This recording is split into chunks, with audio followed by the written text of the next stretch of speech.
السلام علیکم ورحمۃ اللہ وبرکاتہ۔ نحمدی نصلی نسلم علی رسول الکریم، اما بعد فاعوذ باللہ من الشیطان الرجیم، بسم اللہ الرحمن الرحیم۔ السلام علیکم ورحمۃ اللہ وبرکاتہ۔ میرے پیارے میٹھے میٹھے اسلامی بھائیوں اور بہنوں، میں پھر سے سید قادر دربان اردو اسلامک نیوز چینل کو لے کر آپ کے سامنے حاضر ہوئی ہوں، جو کربلا کا واقعہ کھا کے کربلا سے میں آپ کو پیش کر رہی تھی۔ کچھ دنوں سے طبیعت خراب ہونے کی وجہ سے میں بیانات نہیں کر سکی تھی۔ پھر سے میں آپ کو سید قادر دربان اردو اسلامک چینل میں آپ سب کا خیر و مقدم کرتی ہوں، اور پھر سے آئیے میں آج شہادت امام حسین کے واقعے کو شروعات کر رہی ہوں۔ کچھ شاعروں کے بارے میں شروعات کرتے ہوئے، ایمان والوں کے بارے میں شروعات کرتے ہوئے امام حسین کا واقعہ شروعات کریں گے۔ غور سے سماعت فرمائیے اور دوسروں تک شیئر کیجیے، ہمارے چینل کو سبسکرائب کیجیے تاکہ دین کی باتیں قرآن اور حدیث کی روشنی میں آپ تک پہنچ سکے، یہی ہمارا مقصد ہے۔ آئیے واقعے کی طرف چلتے ہیں۔ اقبال اور شہادت حسین۔ حضرت علامہ اقبال کا کیا قول تھا، وہ کیا کہتے تھے، ان کے بارے میں دنیا والوں کا کیا ہے۔ دشمن اہل بیت ابو یزید بٹ لاہوری منصف رشید ابن رشد نے اپنی کتاب کی ابتدا علامہ اقبال کے ایک شعر سے کی ہے، چنانچہ کتاب کے صفحہ 17 پر یہ شعر لکھا ہوا ہے۔ ذرا سی بات تھی اندیشہ ہے عزم نے اسے بڑھا دیا ہے فقط زیبۂ داستاں کے لیے۔ علامہ اقبال کا یہ شعر لکھ کر منصف نے مسلمانوں میں یہ تاثر پیدا کرنے کی ناکام کوشش کی ہے کہ علامہ اقبال بھی واقع کربلا اور شہادت امام حسین رضی اللہ تعالیٰ کو ایک معمولی سا واقعہ سمجھتے تھے، حالانکہ یہ غلط ہے، اس لیے کہ وہ مرد قلندر جس کے سینے میں عشق رسول کا ایک دریا موزن تھا اور جس کے دل میں محبت اہل بیت کا ایک طوفان برپا تھا، اور جس کی نگاہوں میں حضرت حسین رضی اللہ تعالیٰ کے جلوے تھے، جس کی آنکھیں غم حسین رضی اللہ تعالیٰ میں ہر وقت روتی رہتی تھی۔ اس پر یہ الزام لگانا کہ وہ بھی اس واقعے کو کوئی اہمیت نہیں دیتا تھا، اقبال کی روح پر ظلم کرنے کے مترف ہے، بلکہ وہ درویش لاہوری تو ایسے ہی خارجی ملاؤں کے متعلق کہا ہے۔ یہی شیخ حرم جو چرا کے بچ کھاتا ہے، غلیم بو ذرہ دل اویس چادر زہرا۔ اور وہ مرد قلندر جس نے مسلمان کو آزادی و حریت کا سبق دیا اور جس نے مسلمان کے دلوں میں خود آگاہی کی روح پھونکی اور جس نے اہل ہند کو فرنگوں کی غلامی کے جال سے نجات حاصل کرنے کی راہ بتائی اور پھر مسلمانوں میں جذبہ جہاد بیدار کیا، اور مرد درویش جو اسکولوں سے نکل کر کالج گیا، کالج سے اٹھا لندن پہنچا اور وہاں جا کر اس نے فرنگیوں کے عشرت قدوں کو دیکھا، رقص و سرو کی محفلیں دیکھیں، شراب کے دور چلتے دیکھے، لیکن جب وہ اپنے وطن واپس آتا ہے تو کہتا ہے، خیر نہ کر سکا مجھے جلوہ دانش فرنگ، سرما ہے میرے آنکھوں کا خاک مدینہ نظر۔ یہ علامہ اقبال کا شعر ہے۔ اور پھر جس مرد قلندر نے اپنی کتاب رموز بے خودی میں محبت حضرت امام حسین رضی اللہ تعالیٰ کے پیش نظر اپنی بے خودی میں مقام حسین اور فلسفہ شہادت کو بیان کر کے قلم توڑ دیا ہے، آپ اس کے مرنے کے بعد یہ کہہ کر اس کو بدنام کرنا کہ وہ واقع کربلا کو کوئی اہمیت نہیں دیتے تھے، اس کی پاکیزگی روح کو تڑپانا اور اس کی قبر پر پھولوں کے بجائے کانٹوں کی چادر جھڑانا نہیں تو کیا ہے۔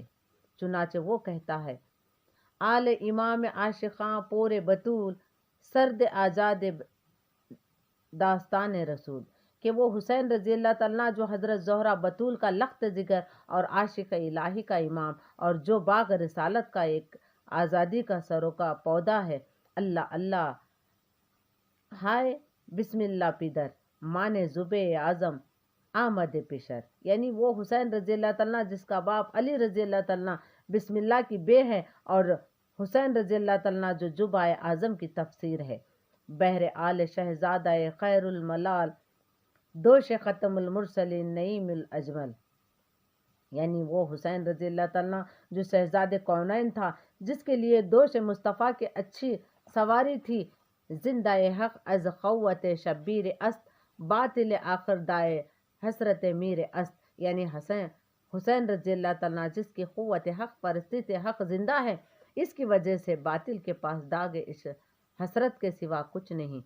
سر ابراہیم و اسماعیل بود، یعنی آل اجمال راہ تفصیل بود، اور وہ حسین رضی اللہ تعالیٰ جو حضرت ابراہیم حضرت اسماعیل علیہ السلام کو ایک راز تھا، اور وہ دونوں ازمال تھے، اور حسین اس ازمال کی تفسیر ہے، یعنی وہ قربانی جو اسماعیل سے رہ گئی تھی، امام حسین نے میدان کربلا میں پورا کر دی۔ یہ علامہ اقبال نے اپنے شعر میں کہا تھا۔ خون او تفسیر آل اسرار کر، ملت خوبید رائے بیدار کر، اور جو حسین رضی اللہ تعالیٰ کو جس کے خون شہادت نے سوائی ہوئی ملت اسلامیہ کو بیدار کر دیا، تیگ چوں ازمیاں بیر و کشید، از رگ ارباب باطل خود کشید، اور وہ حسین رضی اللہ تعالیٰ کے جب اس نے لا الہ کی تلوار میان سے نکالی تو باطل پرستوں کی رگوں سے خون نچوڑ لیا۔ نقش لا الہ الا اللہ برس رائے نوشت، سطر عنوان نجات مانوست، اور حسین رضی اللہ تعالیٰ جس نے اپنے خون کی شاہی سے لا الہ الا اللہ دست کربلا میں لکھ دیا، بلکہ ہمارے نجات کا پروانہ لکھ دیا۔ رمز قرآن از حسین امو ختم، اور ہم نے قرآن کے رمز نکات اور قرآن کی تلاوت کرنی حسین رضی اللہ تعالیٰ ہی سے سیکھی ہے۔ وہ مرد حق سناش جو سبت پیغمبر کی شہادت عظیم کو غیر اسلامی حکومت، غیر دینی معاشرات اور غیر قرآنی قوانین، غیر شرعی نظریات اور امریت و ملکیت کے خلاف ایک جہاد اکبر سمجھ کر موجودہ دور کے نام نہار پیروں کے بے عمل فقیروں اور خانقاہوں کے بدعمال مجاوروں سے کہتا ہے کہ یہ رسم خانقاہ ہے، غم و اندہ و دلگری نکل کر خانقاہوں سے ادا کر رسم شبیر۔ اور وہ مرد درویش جو حضرت امام حسین رضی اللہ تعالیٰ کی شہادت کا فلسفہ بیان کرتے ہوئے کہتا ہے، قوت سلطان و میر از لا الہ، ہیبت مرد فقیر از لا الہ، فقیر اریاں غرمی بدر حسنین، فقیر اریاں بانگ تکبیر حسین۔ تو پھر اس درویش لاہوری علامہ اقبال مرحوم کے متعلق یہ کہنا کہ وہ کربلا کے حق باطل کے قوانین مرا کے ایک معمولی سی بات سمجھتا تھا، اس کے عقیدے پر بہتان ہے اور اس کے ایمان پر حملہ ہے۔ رہا علامہ اقبال کا یہ شعر، ذرا سی بات تھی اندیشہ عزم نے جسے بڑھا دیا ہے فقط زیبائے داستاں کے لیے۔ اس شعر میں واقعی کربلا کی طرف اشارہ نہیں ہے، بلکہ حضرت امیر معاوضہ رضی اللہ کا ایجید کو ولی عہد بنانے کے متعلق اشارہ ہے۔ منصف رشید ابن رشد ابو ایجید بھٹ لاہوری ایجید کی خلافت، اس کی پاک دامنی اور اس کے متقی اور پیدائشی جنتی ہونے پر یہ دلیل پیش کرتا ہے۔ چنانچہ اکابرین اسلام کو رشتہ دار تھا، اس لیے وہ خلیفہ برحق متقی اور پیدائشی جنتی۔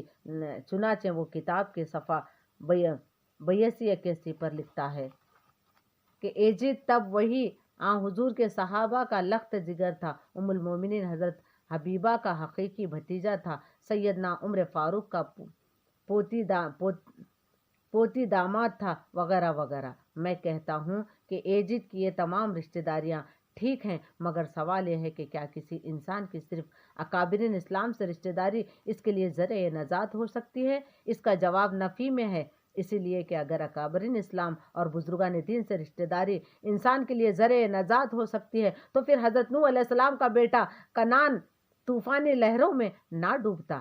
ابو یزید کو صحابہ رسول کا فرزند کہہ کر اس کو جنتی بنانے کی کوشش کر رہا ہے، مگر کنعان تو پیغمبر خدا کا بیٹا تھا، پھر بھی اس کی خوانے رشتہ داری کسی کام آئی؟ تو جب ایک الوائے اعظم نبی کا خون رشتہ دار اس کے بیٹے کے لیے ذریعہ نجات بن سکتا تو یزید لعنتی کیا ہے، اور اکابرین اسلام سے اس کی تمام رشتہ داریاں اس کے لیے فائدہ مند کیسے ہو سکتی ہیں؟ تو یہی واقعہ علامہ اقبال کے شعر کو لے کر تھا۔ آگے کا واقعہ آپ کے سامنے کل لے کر حاضر ہو جاؤں گی. تب تک کے لیے مجھے اجازت دیجیے. اگر آپ سب سے ہمیشہ توقع کرتا ہوں کہ آپ لوگ جہاں تک ہو سکے فلسطین کے لیے دعا کرتے رہیے. ہم مظلوم ہیں مگر کم سے کم ہم روزہ رکھ سکتے ہیں، دعا کر سکتے ہیں. میں تمام اہل امت مسلمانہ سے گزارش کرتی ہوں کہ فلسطین کے لیے دعا کریں اور اللہ تعالیٰ فلسطین کے تمام مسلمانوں کی حفاظت عطا فرمائے اور تمام لوگوں کو ہمارے آقا حضرت محمد مصطفیٰ صلی اللہ علیہ وسلم کے صدقے میں فلسطین کے بچے بچے کی حفاظت عطا فرمائے. تمام شہیدوں کو، جتنے بھی شہید بچہ بڑے لوگ یعنی جو بھی امتی شہید ہو چکے ہیں فلسطین میں، ان سب کو جنت میں اعلیٰ سے اعلیٰ مقام عطا فرمائے. آمین ثم آمین. السلام علیکم ورحمۃ اللہ وبرکاتہ.